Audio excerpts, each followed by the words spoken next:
Hello and welcome everyone. It is my pleasure to host you all at this webinar today focused on business transformation. We have with us an esteemed guest, Renee A. Giacalone. She has an experience of leading transformation at Fortune 500 organizations, including big brands such as McDonald's and Kellogg's. And also with us today is Guilherme Barbassa, the CEO of Actio Software. As for myself, I am Vijay Badhani. I lead the North America office of Actio, and I'm glad to have you all with us join this conversation today, which I suppose would be at the top of the mind of most business leaders. The big question being that how can we move from fragmented execution of strategy to a truly well-orchestrated enterprise-wide transformation? As delighted as I am to see you all join this webinar with us, I also look forward to your participation through questions and comments in the chat. A little about our guest speaker, Renee. As I mentioned, she is an accomplished business transformation leader and an expert at the design and execution of strategy to generate results which are measurable. And she's done this at large Fortune 500 organizations like McDonald's and Kellogg's. At Kellogg's, Renee led several operating model and M&A related transformations for the North America business unit. And then Renee served as the Vice President of Strategy and Planning for the global CIO at McDonald's, where she led strategy, planning, digital transformation, and PMO functions. Now, Renee is the founder and CEO of RSG Consulting Group. At RSG, she's helping client organizations realize extraordinary results through disciplined execution of strategy, which is, of course, very important. Renee, we are honored to have you with us for this webinar today. So glad to be here. Thank you for the introduction. Also joining us is Guilherme Barbassa, the founder and CEO of Actio Software.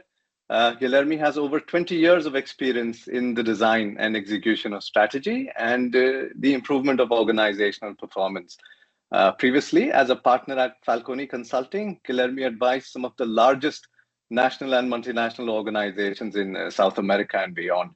Guilherme's work has focused on transforming management models into digital, scalable frameworks that drive results and align people, operations, and strategy. And Actio is a result of this vast experience. Today, Actio is a leading provider of enterprise solutions for strategy, risk, and management. Welcome, Guilherme. Pleasure to have you with us join this conversation today on business transformation. Thanks, Vijay. Very nice to see you again, Renee. And I'm looking forward for us to have this talk. Thank you both. So before we jump into the conversation on business transformation itself, it would be good to learn a bit about our audience at this webinar today. So I would request my colleagues to launch a quick poll so that we can have an understanding of whether those joining us for this webinar today have been involved in a business transformation, or if they've observed a business transformation at their current or past organization. So I would request everybody to share their response in the chat window where you will see this question pop up. I suppose some of you might have led a transformation at your organization. There would be others, who could have supported the execution, and we'd love to know about your experience with business transformation in general before we move further into the conversation. And as I see the results are coming in, it's interesting that more than 40% of the people here have led a business transformation. And I also see a large number of people, over 30% who have supported business transformation.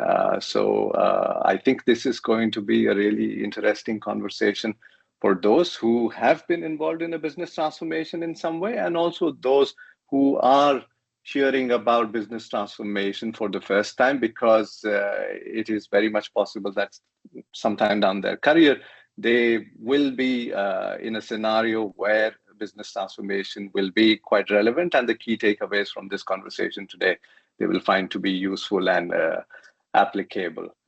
So without much ado, Renee, I think we will begin the conversation by getting your insights on something that we hear quite often. It is a business transformation office, a program management office, a strategy execution office. So there are a few variants, or perhaps say different types of structures we have in place.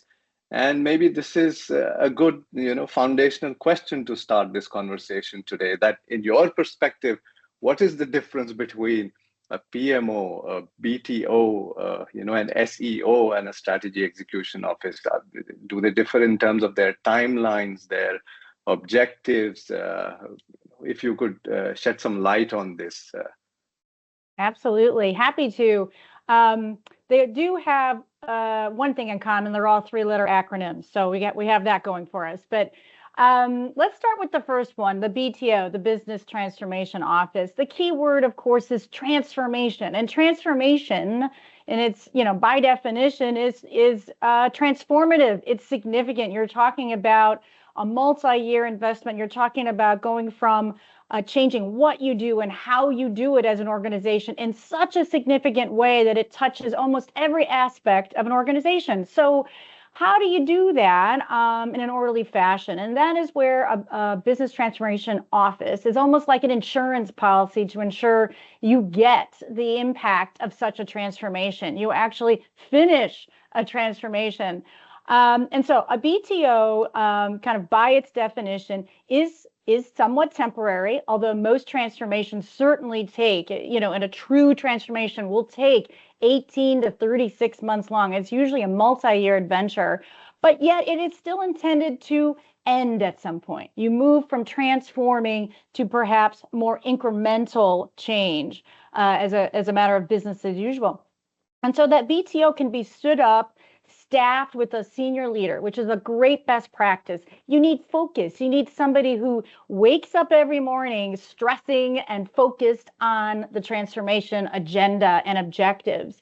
So as an example, in my Kellogg days and even at McDonald's, both in the name of a spinoff or an M&A divestiture or integration, in both of those circumstances, we stood up a dedicated BTO with dedicated leaders and resources.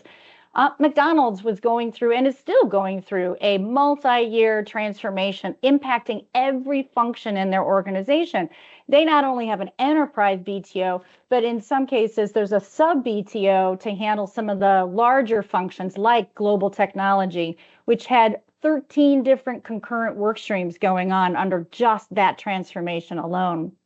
Now, a PMO, a program management office or project management office, in my experience, is a permanent capability. Most organizations, whether they're large or small, are never content with their current state. They're always trying to go from their current state to a better state. And the path to do that is typically through projects. And so having the capability in-house to effectively and efficiently execute high-quality projects in the name of getting to that better state is, quite frankly, a capability that all organizations would benefit from. In fact, the statistics are showing that most organizations, upwards of 90% of even mid-sized organizations, have some sort of in-house project management office and capability. So I see that role or that organization as a function, as a capability that stays in-house. Often, though, it's more functionally siloed. And that's what leads me to the SEO or Strategy Execution Office. In my experience, that title is actually is a little bit more rare. I love it though, because it says what it means. It's executing that strategy. But often what I see is in another version of that is just simply an enterprise PMO. So the difference between a regular PMO and an SEO or enterprise PMO is obviously it's elevated to the C-suite level. It's usually championed by a CEO or CFO, and it's meant to look across all functions and, again, instill that discipline around all projects, all change initiatives. Sometimes it can be very hands-on, meaning it's got resources and project managers and program managers and portfolio managers that do the work. And on the other extreme, sometimes it's more about methodology and more about coaching and helping others execute projects. But either way, it's generally an enterprise capability. It's generally permanent, and it's sponsored by the C-suite. So hopefully that gives you an idea of the three different flavors. And then I'm sure there's flavors in between that many people have experienced. Renee, so the BTO has this transitional aspect to it, but as you mentioned, the project management offices are continuous because the companies, organizations are never fully satisfied at where they are, right? So yes. There's always transformation going on. When is it appropriate to say, let's get this group of transformations and bunch it together into a major transformation and not just, the constant project execution that goes on into companies. When do we launch a BTO? So when does just change, strategic or otherwise, transcend and become transformative? Yeah. So in my experience, there's a couple of markers for that. One, it's when you are moving, when you're really challenging what an organization is doing and how they do it. So operating models is a cultural transformation. Those are where you're targeting every aspect of day in a life in an organization. So the roles, the organizational design, the products, the process, how they go to market. It's a transformation is when you're done with it is meant to say you don't look and behave and act like you did before the transformation. So it's highly cross-functional. In fact, the example I give at McDonald's is I'm not kidding when I say every single function was being asked to transform people, process, and technology. Every single function, all in service of a larger mission.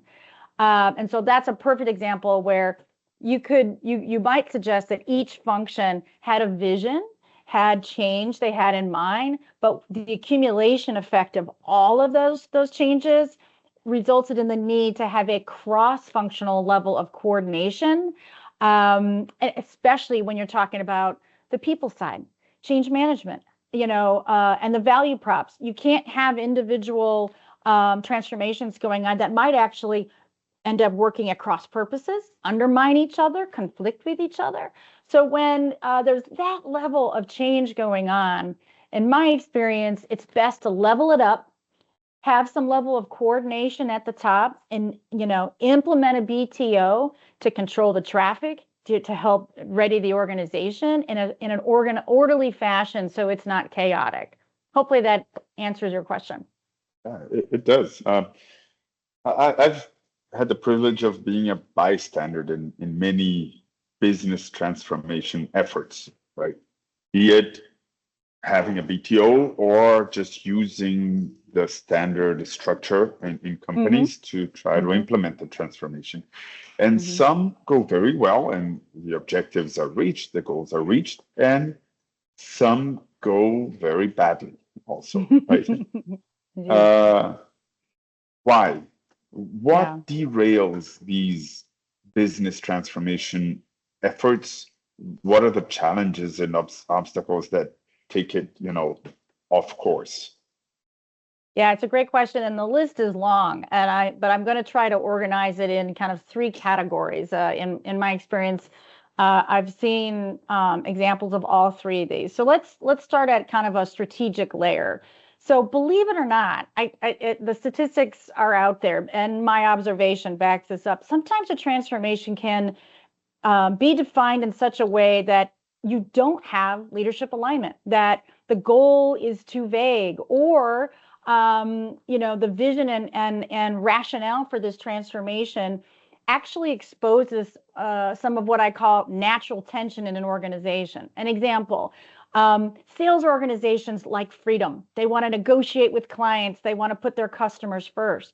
But maybe the IT organization, the CFO, want to fully digitize the entire end-to-end sales process, creating more visibility, more than maybe the sales organization likes. So a transformation can sometimes tap into or kind of exacerbate normal natural organizational tension. Therefore, you have to work even harder to get that alignment at the leadership level.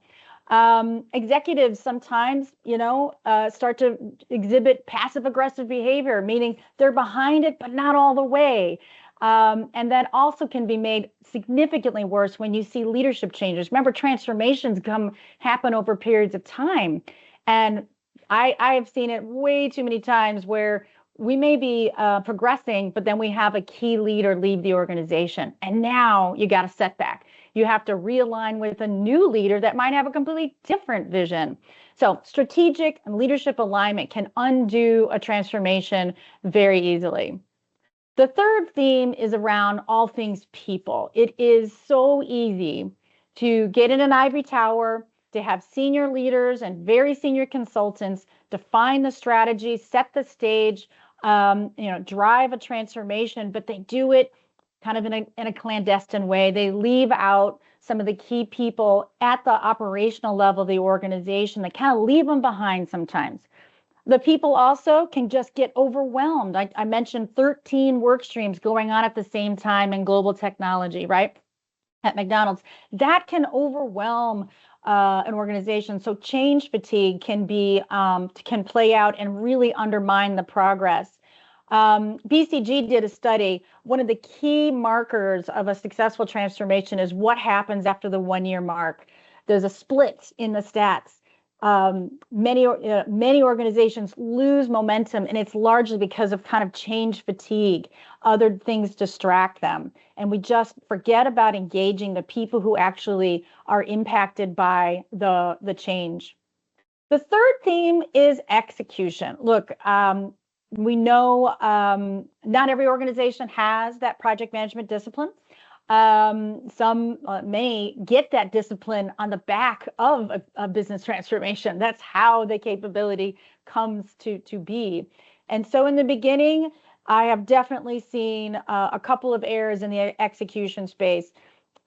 First, they get too focused on the activities, the milestones, where they tend to measure the wrong things, and they lose sight of the why we're doing this transformation, the business outcomes they're looking for. Another thing that goes wrong with execution is under or over governance, right? They either are too loose about it, or they're so overwhelmed with paperwork and bureaucracy that we kind of lose the plot, right? We forget why we're doing this. Lack of communication and visibility is probably the chief thing that I see go wrong. I've definitely had a situation, unfortunately, where because of the lack of communication, I've got a sponsor who's out of sync with the rest of the sponsors. They know something that the rest don't. And so you end up losing traction because you spend so much time just trying to keep each other up to speed.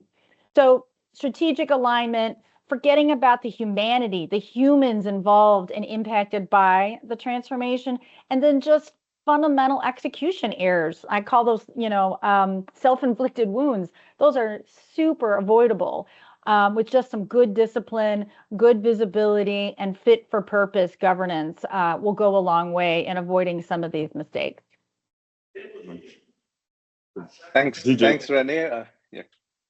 Yeah. Can I hog her attention? I'm super curious about some. Go ahead. I just wanted to take a quick couple of seconds, and I was thinking about the poll, and we have over 45% of the audience who are leading business transformations, as we figured out from the poll, and more than 35% who are witnessing a transformation in their organization right now.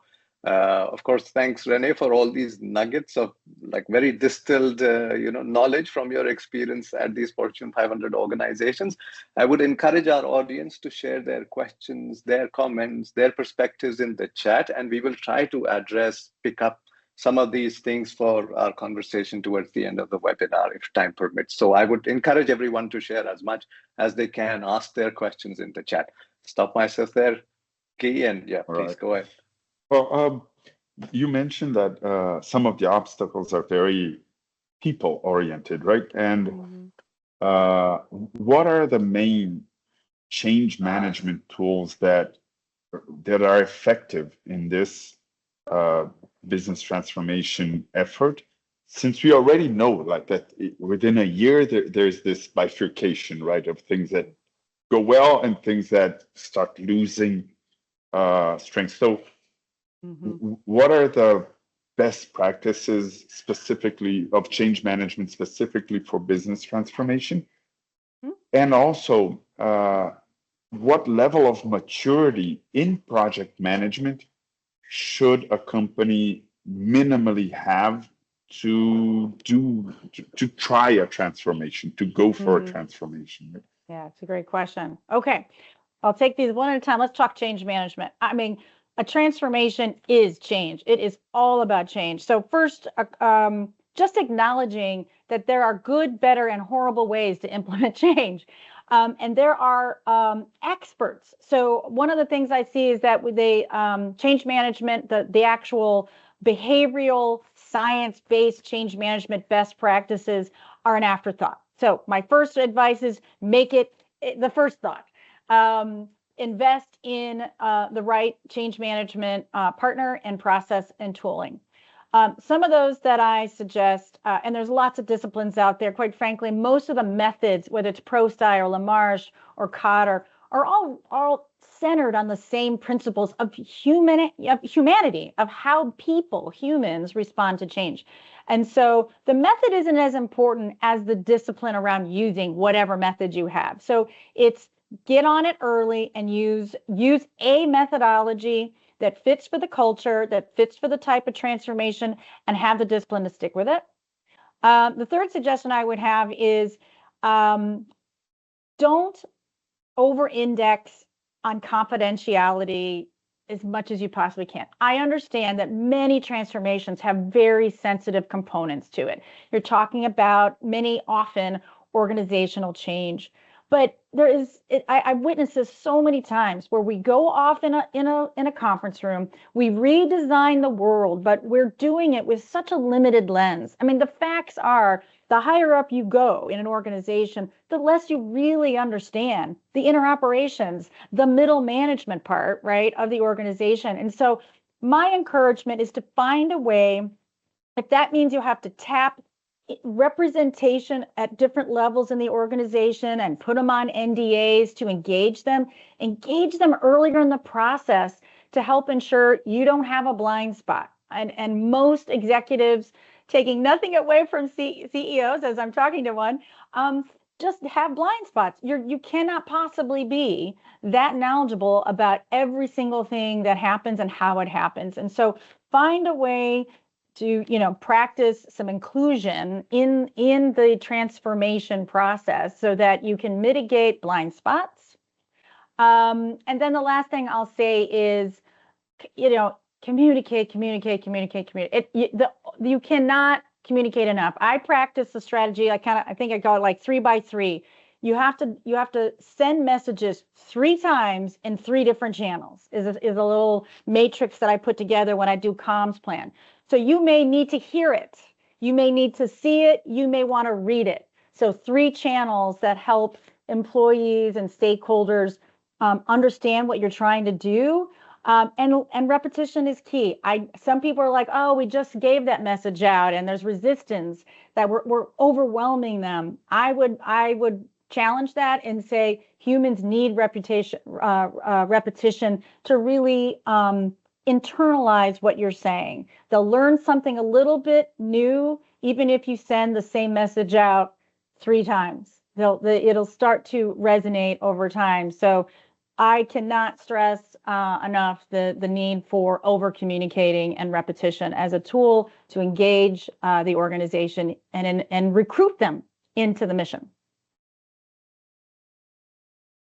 Thanks, Renee. So I think at this point, I would like to pick your brain a bit about the structures and governance models that would be relevant in order to achieve the transformation objectives, in order to handle change appropriately. Yeah. Perhaps I would also ask you to clear the fog a bit on the different types of transformations. We hear of digital transformation, there is strategic transformation. we are talking about cultural transformation within an organization, right? So, Yeah. I mean, what can you tell us about these different types of transformations? What do you advise in terms of the correct governance structures, and technology? We right in today's day and time, there can be no conversation complete without considering the aspect of technology. So while we talk about the governance structures, what kind of tools might be useful in ensuring that transformation office is efficient, it is effective, it is able to achieve its objectives. So yeah, if you could share your thoughts. Yeah, absolutely. So let me take that in phases here. So let's talk structure. I hate to give a consultant's answer, but I have to. It depends. It depends on the organization, right? Size, scale, maturity. In fact, I don't think I quite answered your question about PMO maturity. Maybe I can slip that in here as well. So the different types that I've seen, for sure, digital is probably the most current, the most popular one right now. You hear about digital transformations quite a bit.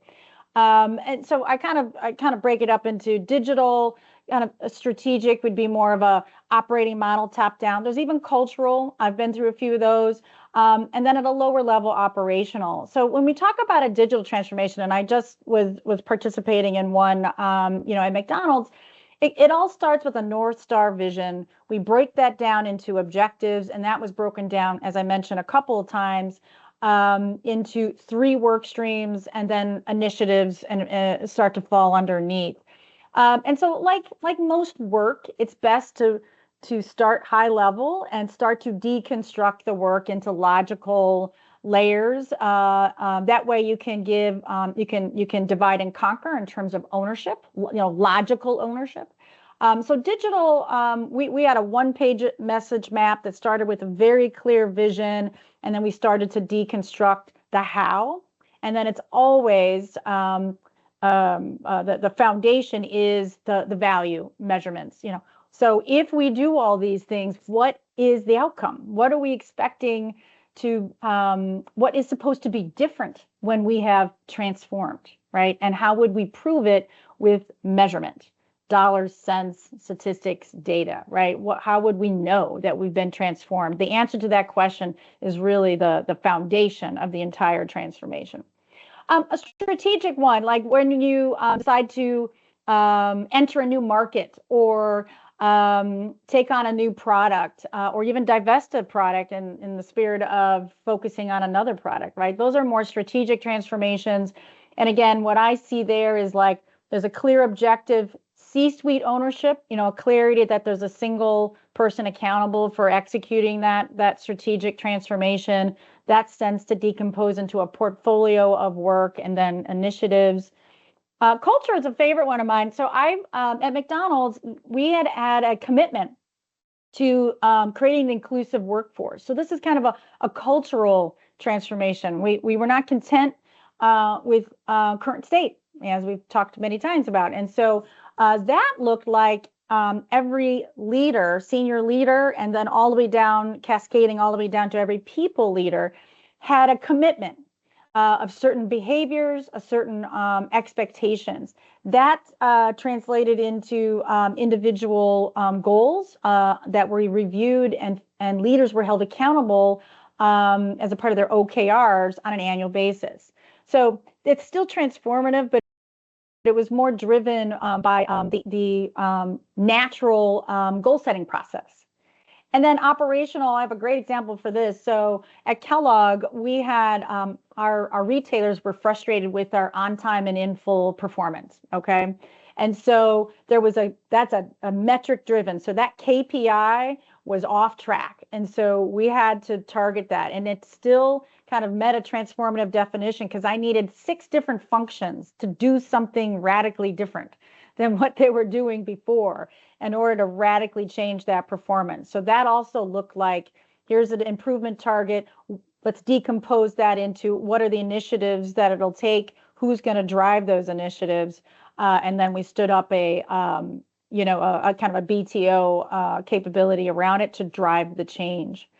Governance, across all of these can look pretty similar, actually. I mean, it's about decision making, whether you're in the digital transformation or, a strategic transformation, getting the right information in front of decision makers in an orderly fashion and in a consistent fashion to maintain alignment, because we know that's a way that transformation slips. Got to maintain an alignment. And then decision making, when there are forks in the road, when there is trade-offs to be made, when there's decisions about now, next, later, from a prioritization, you need a forum in all of these cases where that visibility is consistently available, and that's where technology, we're going to talk about that in a minute, can make a huge difference. But governance is really about decision making, and having the right information at the right time so leaders can make the best decision they can. Now, you talked about, I think I covered your first question, and then the follow-on was about what is the role of technology in enabling that. Is that right? Okay. Look, I have done plenty of transformations on paper. And it is, paper everywhere, information out of sync. Literally, I think I told you, leaders, passing each other in the hall, finding out news that way, or on elevators and escalators. Not a good way to run a transformation. And so, of course, what does an organization have to do to combat that? They throw bodies at it, right? They're like, all right, I need even more labor to put more paper together in order to meet the demand of news and progress and accountability. So a platform, and when I've had it, was clearly superior to not having it, right? Especially for those big strategic enterprise-wide transformations. Centralizing, consolidating, and standardizing information and metrics and putting it at the fingertip of key stakeholders is ideal, right? You don't have to rely on hallway conversations. You don't have to put marathon meetings together just to keep everybody aligned. That way, meetings are about dialogue and decision-making, not reporting out. No one wants to hear, a 45-minute report out when they can read that and consume that on their own time in a dashboard format or in a tool. So all those challenges, a lot of those challenges we talked about earlier, about alignment, about visibility, about execution, many of those can be solved with a high quality technology platform to bring it all together, right? So I see three key use cases for a platform. One, again, the stats are really scary about how easy it is for a transformation to actually not realize the benefits of their business case. The stats are crazy, right? But using a platform to agree on and expose the exact value we're expecting, the two, what are we transforming to, and how will we prove that with facts and data? A platform means no hiding, no manipulation, no anecdotal evidence, no storytelling and fabrication to try to tell everybody it's okay. It's facts at your fingertip. So that you can buck that trend of poor value realization.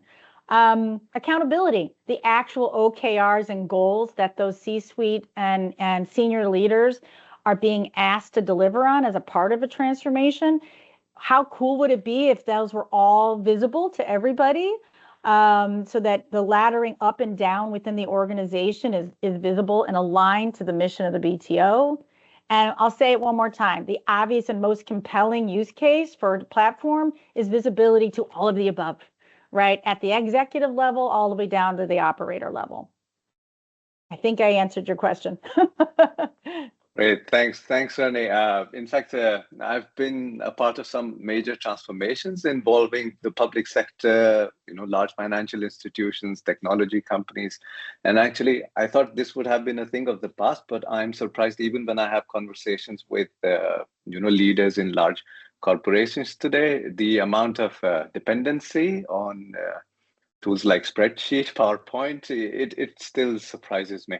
So I was wondering if I could get some feedback from our audience at this point in time. Perhaps we could run another poll to see how does our audience feel about the use of technology in managing these large transformations? We want to understand if those listening into this webinar today realize the value of having a comprehensive platform that could align strategy, the KPIs, and people during transformation. I would request you all to share your inputs with us. There is a poll that would have popped up on the screen, and we would appreciate your inputs on that, so that before we take the discussion forward.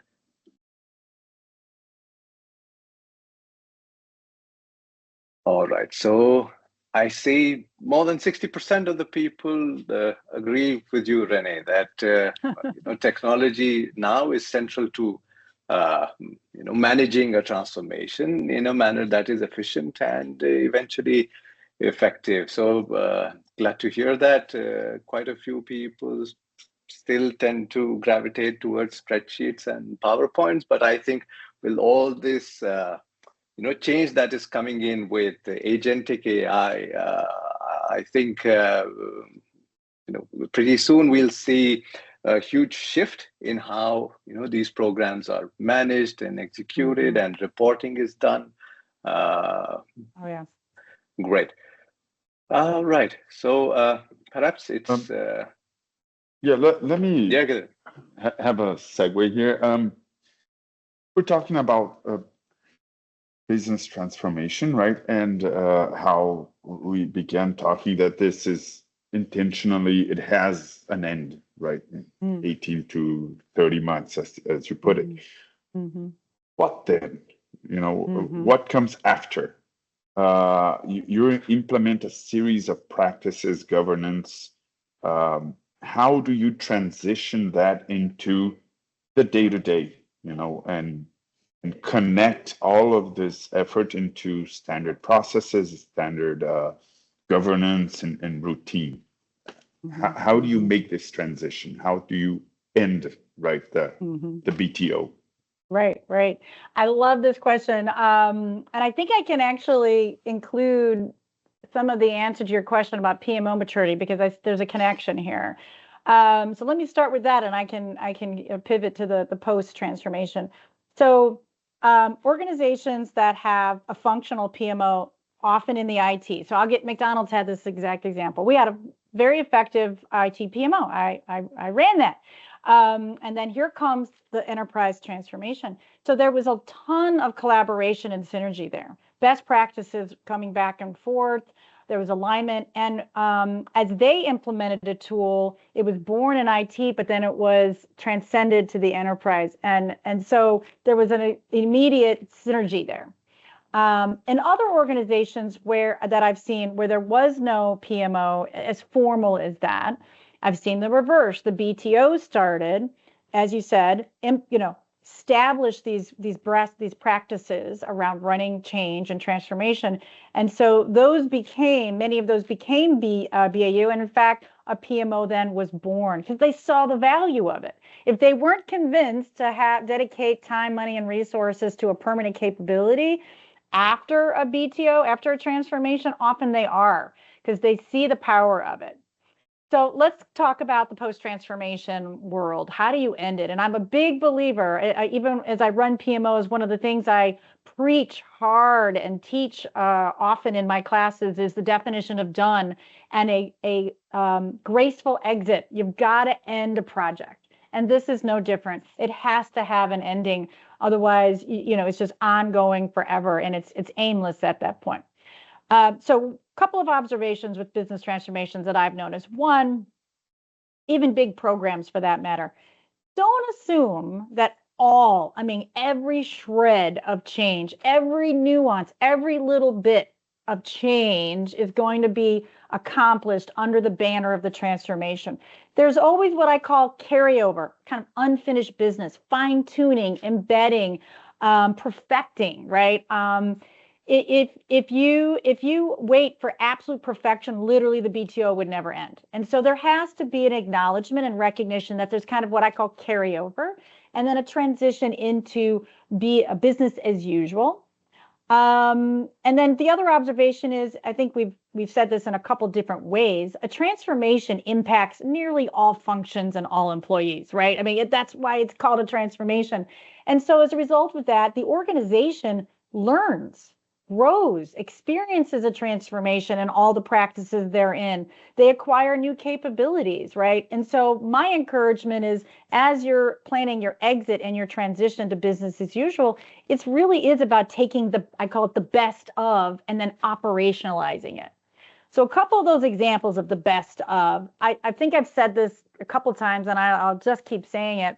Transformations almost always are challenged with proving that they realize the value. They get lost in the doing, and they forget and struggle to really prove the value was there and was realized. Or it backslides. They take 3 steps forward and 2 steps back, right? Just due to inertia. And so transitioning kind of that value tracking that the BTO established, that visibility and accountability, into a business as usual measurement system, embedding them in their goal setting process, their performance management process, is critical for sustainment and to kind of finish the play. That's another term we used at McDonald's. It was like, all right, we did the transform part. Now we got to finish the play, embed it, operationalize it, ensure that it finds a natural and organic home in the organization. Change management cadence. So we talked about this earlier. I do feel like, because transformation is so much about change, a lot of those practices, just like the story about PMO, often a change management office gets born, or a change management capability is stood up inside the PMO because they realize, wow, even small change could benefit from structured approaches to change management. And so you see that pop up and carry over. Cross-functional governance. A lot of organizations pre a transformation, often the transformation is about creating a more collaborative and integrated environment. And so pre-transformation, a lot of times those governance structures are siloed, decision-making siloed. And so again, a muscle that starts to get built during a transformation is, how do we make integrated decisions? How do we make cross-functional decisions and collaborate? And so often that is transferred into the business as usual set of routines, also backed up by visibility with the platform. Capability building is more about learning and development, right? Making sure that new skills and skills acquired through the transformation kind of get embedded into the leadership development or employee development programs. What else? Goals and incentives. So the cross section between setting goals for a transformation and OKRs and KPIs to run a business, right? There's some synergy there. If you mastered, being really clear about the objectives and the key results for a business transformation, but you haven't done it very well in a business as usual environment, that's a great transfer of learning. And again, a tool can help formalize that by using a cascading OKR approach and a tool building on that muscle that started to get built about setting great goals, holding people accountable through metrics. So those are a couple of examples of, how I see kind of the best of from a transformation that's been run well. How does that transition into some permanent business as usual practices? Nice. And this is a big effort.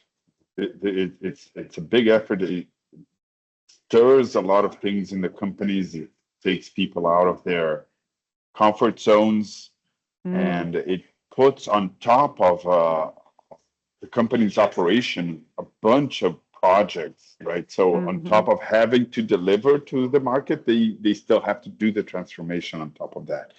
So I imagine it's a time of a lot of intense efforts on the team and so on. So once it's done, do you communicate it's done? Like, do you say it's over? Yeah, and what's your experience with that? Do you hear like a sigh of relief in the halls? How does that go? Yeah, no, it's a great question. And I was just reading an article about definition of done and project closure. Small scale, but same question, right? It's just as important to declare victory and close out a project as it is for business transformation. I'll be honest, I don't know that a lot of organizations really put a bow on it. I think it dies gradually. It gets unwind gradually. And I that frustrates me, I'll be honest. I would love to see a lot more formality around that. I believe in the psychological or cognitive relief that you're referring to by just declaring mission accomplished, or maybe it isn't 100% accomplished, but what was accomplished, celebrate, close it, and kind of signal we're in a transitionary phase. I would encourage more businesses to do that. I think the positive human impact of saying that out loud is significant. It also signals the permission to reallocate resources. Think about the lag that can, and you're still sucking up resources focused on things that are winding down. And so I don't see it as often. I think it should be more formal, more of a celebratory event, and a more of a direct signal to the organization, the conclusion, the success, the learnings, and the transition in a more formal way. Right. So, Renee, I'll keep this one short, and as we are talking about the conclusion of a BTO. So, what do you think would be the success factors for a BTO? If you would weigh in on the significance of people, the processes, platform, what do you suggest? So I came up with this kind of simple, well, it's not so simple of an equation, but an equation. I really think a BTO's mission is to drive a couple of things. Clarity, right? Clarity of the mission, maintain human centricity. There's people involved, lots of people involved. So driving, kind of maintaining our humanity through the transformation. Accountability. People have to be held accountable to the expectations of the transformation. And then discipline, that rigor and kind of fit for purpose discipline and methodology to drive an outcome. And then when you add all that, and then times visibility, right? That's the big differentiator. If you can do all those things, but if nobody sees it, if there's not communication and not visibility to how we're holding people accountable, how we're practicing discipline, how we're doing change management, how we're clear about the mission, right? You will not get the transformative value you're looking for. So when I take that equation, I kind of break it up across those three dimensions. Leadership alignment, workforce engagement. That's about clarity of purpose. That's about that humanity. That's the people component. The process part is about discipline, ensuring that you've got fit for purpose governance, that you've got the discipline of holding people accountable and creating visibility to benefits tracking. And then the platform, like I said, is all about accountability and visibility. Those automated tools and dashboards creating insights and status at your fingertips so that the meaningful conversations are well informed, completely aligned, and decisions can be made quickly. I'll sum it up this way. I think people kind of create the momentum of the transformation. Process helps sustain it, right? Good process, good discipline. But the platform, I see that as the accelerator. That to me helps accelerate the entire transformation. So hopefully that was a nice summary for you. Thanks, Renee. I wish we could continue further with this conversation. It's been so exciting. The insights that you've shared from your experiences at McDonald's and Kellogg's have been very, very valuable. I suppose the audience in the webinar today would have been able to capture some, useful notes that they could actually utilize for their work within their organizations. And thanks, Guilherme, for participating in this discussion. Your combined expertise has added so much value to this conversation today. We have also received a couple of questions from the audience. I'm afraid that we are very quickly running out of time. And before that, I would like to squeeze in a quick preview of Actio's platform that provides transformation leaders and teams involved in business transformation the kind of tools that they could benefit from. So I would quickly invite my colleague Jerusalem Bellew to give us a preview of this tech-enabled, comprehensive and integrated platform that allows business transformation teams to manage the execution, the cascading and execution of strategy at the enterprise level, associating the risks with it, and making sure that everyone involved in the transformation is aware of what exactly their responsibilities are and how they are contributing to the achievement of the high-level corporate goals. So, Jerusalem, the floor is all yours. We look forward to hearing from you how we can actually deploy technology to the aid of transformation teams. Okay, thank you, Vijay. So as he mentioned, I'll be walking you through our software to show how it could support the business transformation strategy. All right. So taking an example of a large retail organization, we have prepared this strategy map. So as Renee mentioned, what usually happens is that we have a clear vision, but what we struggle with in terms of business transformation is the aligning strategies, engaging people, and execution.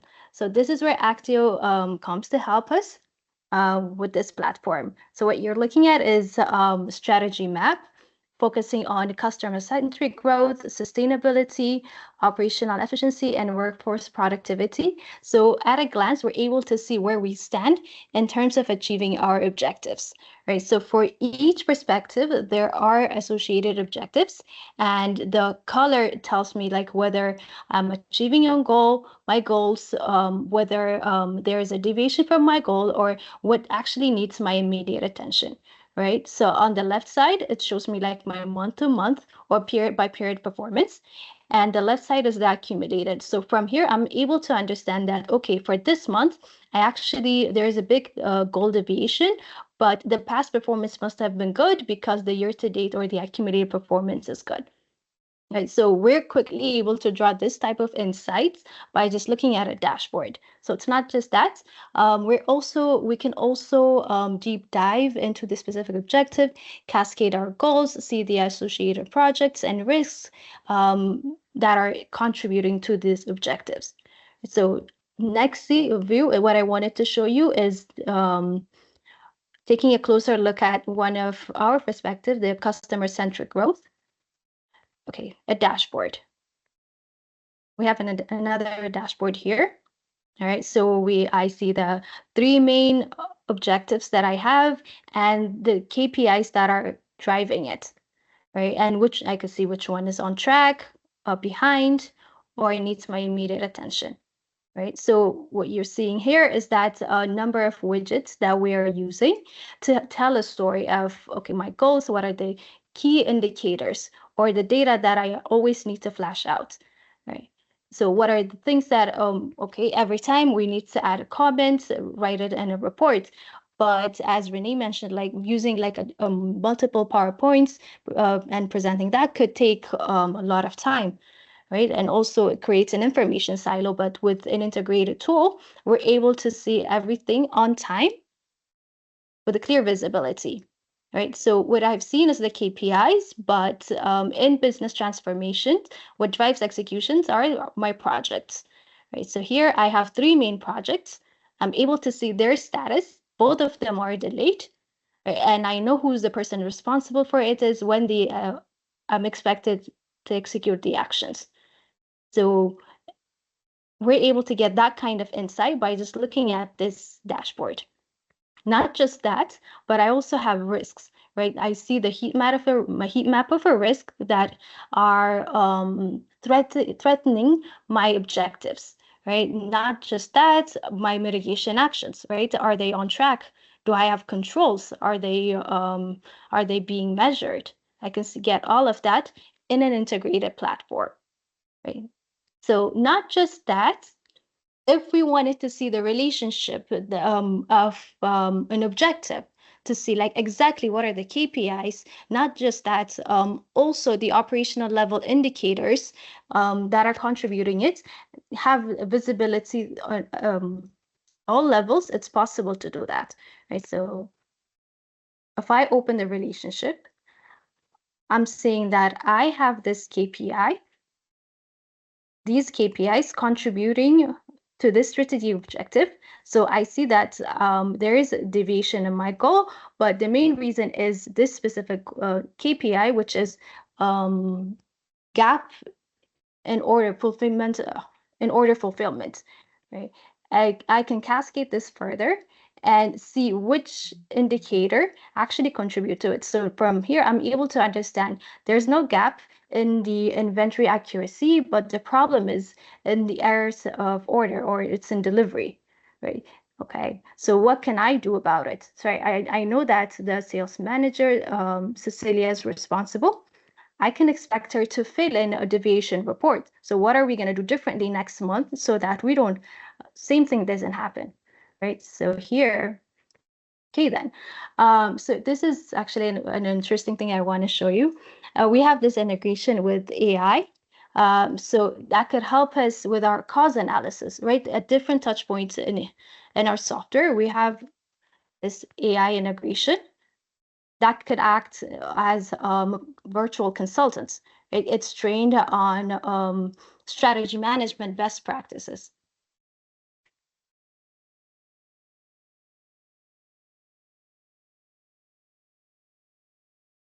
Okay. And from that, I'll be able to fill in the description of my causes, and next month I can come and track it.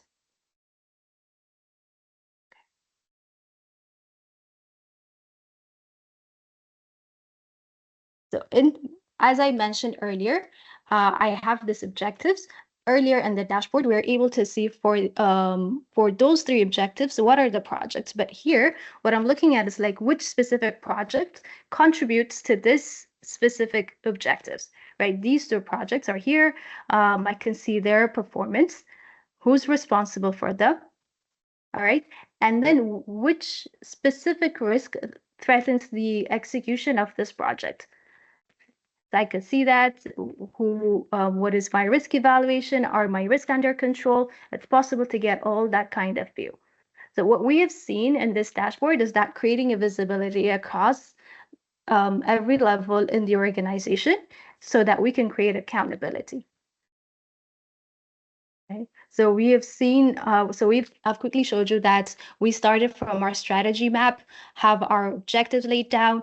I saw the high level performance of my objectives, and then I was able to cascade them far down to KPIs, go down to the operational KPI, and then see specific projects and risks that contribute to it. Right, so this is just a snapshot. If you're interested in knowing more about it, I'll leave my contact in the chat. Feel free to reach out. Yeah, and that brings me to the end of my presentation.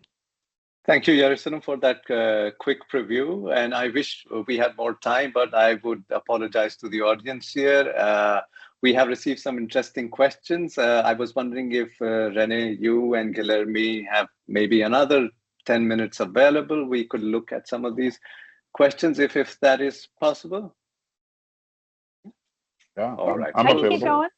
Yep. Okay, so let me just go through Depends on the these questions in the order that they popped up in the chat window. So the first question is from Falak from Aktia, Dubai. The question we have is that to what extent should the team be subject matter experts in the topics that they are handling within a BTO? So is it important that in BTO we have a lot of subject matter experts? What are your thoughts on that? And by way of subject matter experts, if we mean like the specific functional or domain knowledge, if that's the term, quite frankly, a BTO is usually pretty lean in actual headcount. It's really more about coordination. And so these are generally, strategy execution experts, program managers, change managers. You probably got some finance folks in there, but that's about it. That's usually the limit of what's at the top. And they tap into designated SMEs to drive those work streams, to drive the initiatives. And so the BTO itself is actually usually pretty small in terms of headcount. That's been my observation. Great. So in the interest of time, I would perhaps keep this as a rapid fire round, but let me do weigh in with your thoughts on this. Yeah. My opinion is that depending on the nature of the industry we're talking about, the expertise of the people in the BTO office would vary, right? If you have very knowledge-specific industries where the transformation involves a lot of not just industry knowledge, but technical knowledge, then being a subject matter expert plus a program project manager and having that set of abilities as well could come in handy, but not necessarily in every industry, in every company, right? Yeah. Actually, I'll be real quick. The divestiture of the cookie business, there was a two-in-a-box scenario. You had a program lead, and then you had a hand-picked SME from that organization, right, to champion it. So yes, that, but you wouldn't need much deeper than that. I think is the way I would say it. Yep. Yeah. And then I will just quickly express a contrary view to this as well. I have seen that certain BTOs which involve stakeholders from different departments with cross-functional teams, it usually is very helpful to have someone in the BTO leadership who is a generalist. So someone who is able to have conversations with technology teams, can understand what is the vision and mission of the leadership, is able to communicate that very well, is good at managing cross-functional teams, bringing everyone together. Yeah.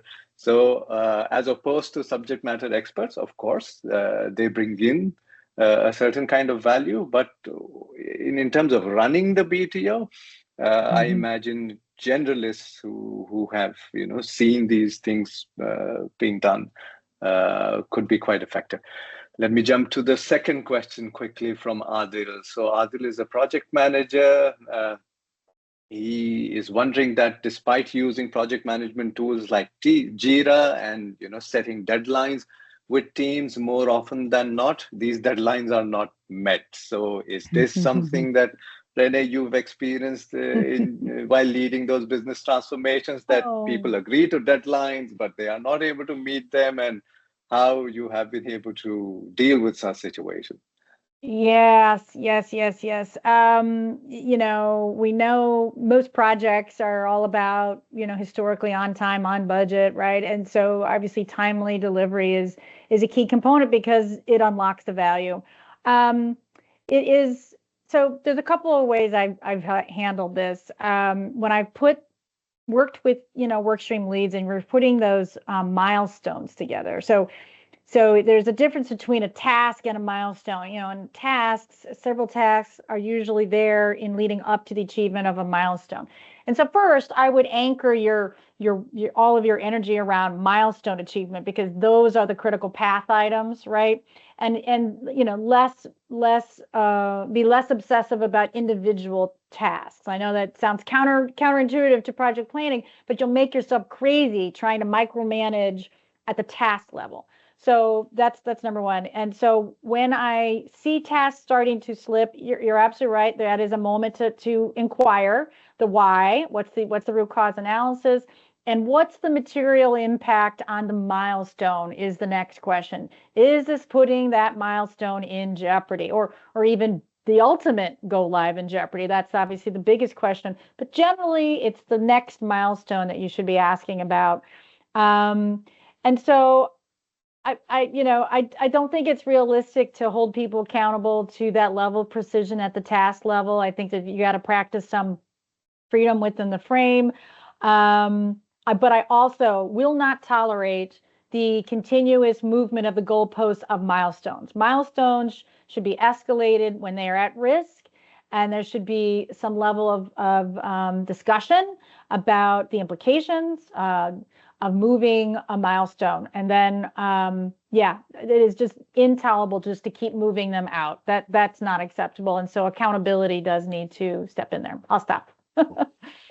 Just really quickly building on that, I think companies have usually a set of incentive tools that they can use.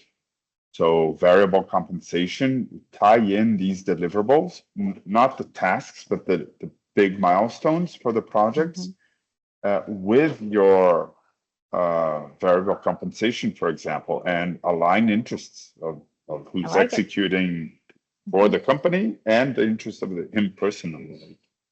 And that can be something that could help. Right. So I'll transition quickly to the third question that we have in front of us. Actually, there are 5 questions in all. This is the third one. We'll try to wrap up the remaining 3 within the next 4 to 5 minutes. I'm sorry to be holding you all for this long.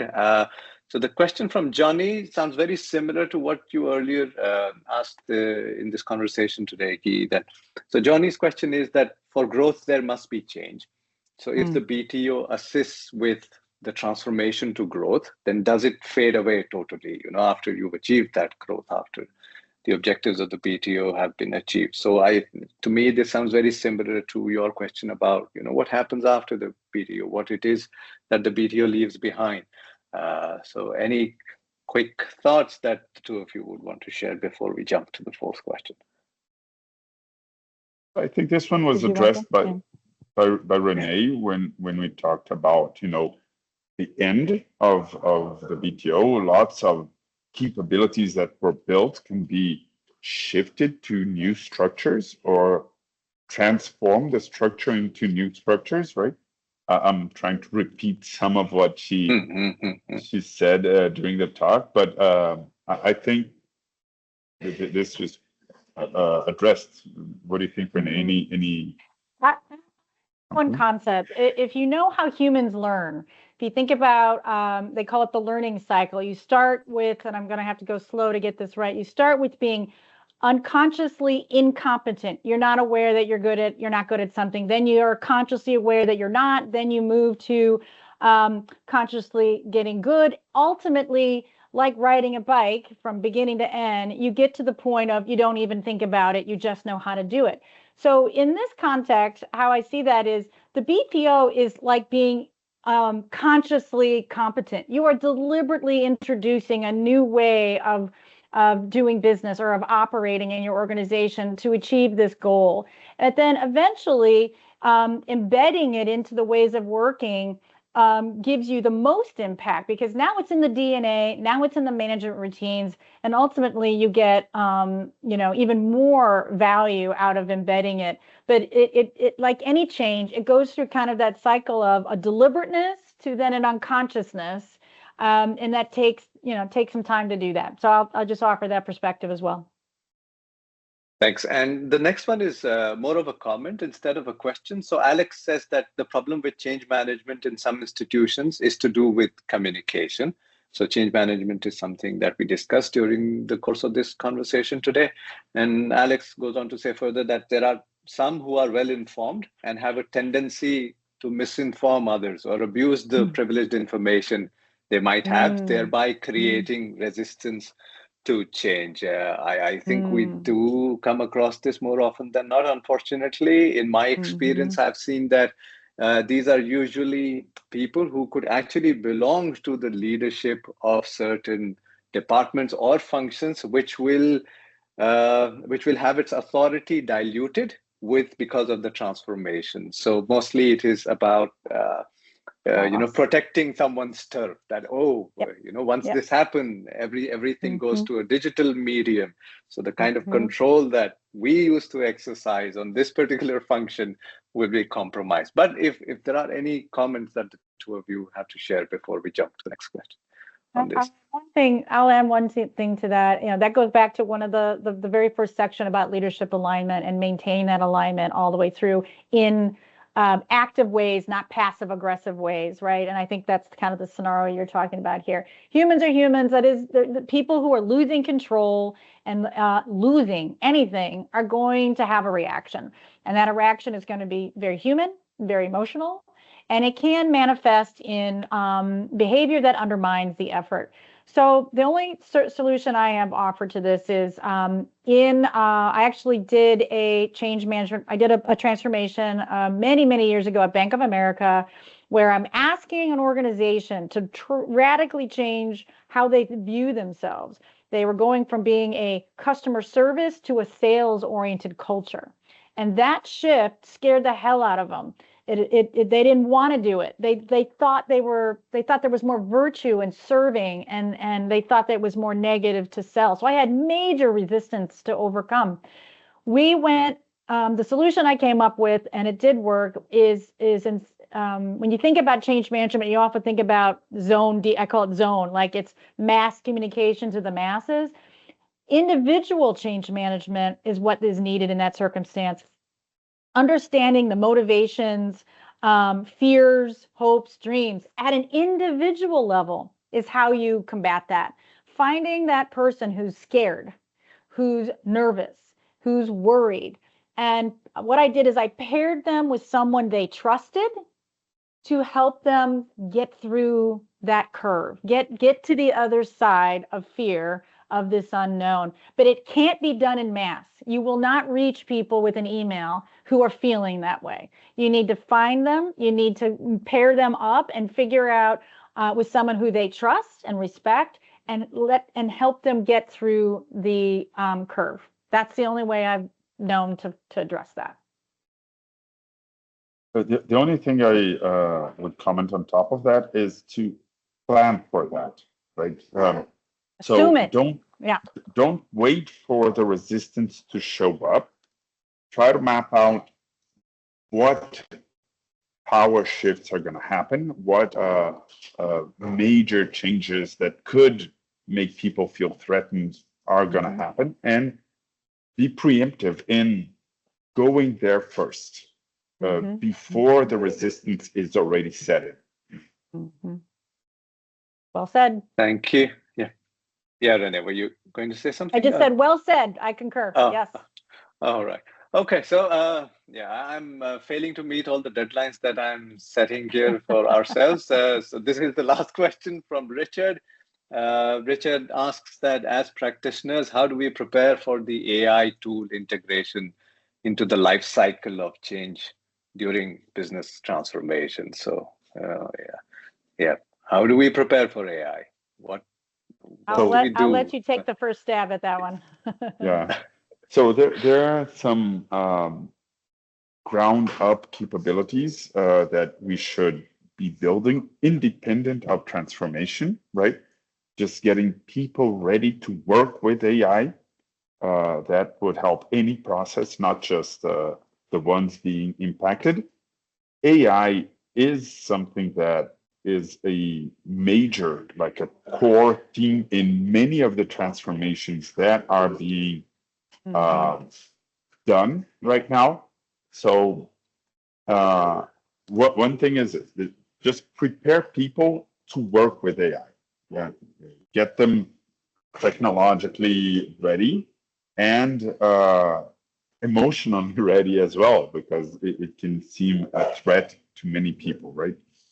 About how and where to use it, there are so many points, and it's coming through so many, entry points into the process. So from helping plan projects, helping plan portfolios, fitting in projects within, the capabilities of the company and the people, to mapping sentiment and of the team, right? So we're doing a transformation. We should have the hard pulse on our fingertips of the company and what are they talking about. And so you can do this using AI as well. And there are many other applications, many other applications, because every single step you are able to think of AI jumping in there and helping out that step, right? I'm not going to go into, more examples, but Yeah. it's not one big thing. It's a series of AI interactions that can happen throughout the process. Yeah, well said. I will add just one thought. It's an old-fashioned concept that change management used to that I learned through all my change management trainings and education, and that's the notion of a champion or a super SME.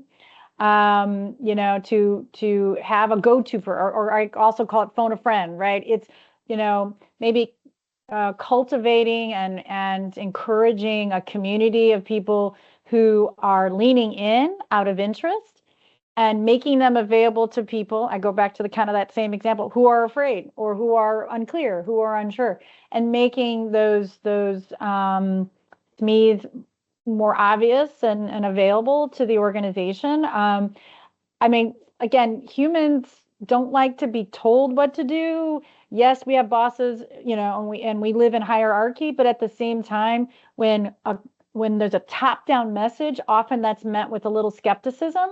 But if it's a peer-to-peer, if it's someone I know and trust who gets me and I get them, who's saying, no, it's going to be okay. Let me show you. Let me tell you. Let me tell my story. I'll show you how it's helping me. That lands so much better and accelerates the change curve than top-down direct messages that, like kids don't do what we tell them to do. Why do we think employees want to be told what to do?